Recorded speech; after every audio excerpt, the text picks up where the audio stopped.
Good evening and welcome to Business Prime. My name is Kelly Boss and thank you so much for staying with KTN. Now we start with the banks. SBM Bank Kenya has reported a profit before tax of 412 million shillings for the 9 months ending September 2025, a sharp turnaround from a 1.3 billion shilling loss over the same period last year. Operating income rose by 65%, while total expenses fell by 3.5%. Signaling disciplined cost control and renewed investor confidence. Analytics say the strong Q3 performance highlights how mid-tier lenders are leveraging digital innovation and strategic partnerships to drive profitability and support Kenya's broader economic recovery.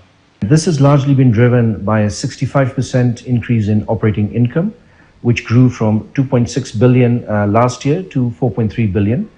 This year. So so we can say that our turnaround is actually taking shape now. There's been no exceptional items. This has been a broad-based growth across all of our segments and our products.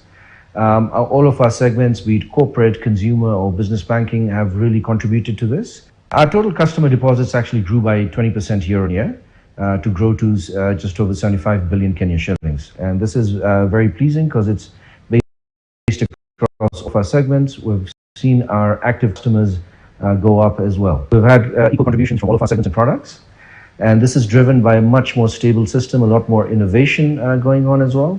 Now let's talk agriculture. The Ministry of Agriculture and Livestock has identified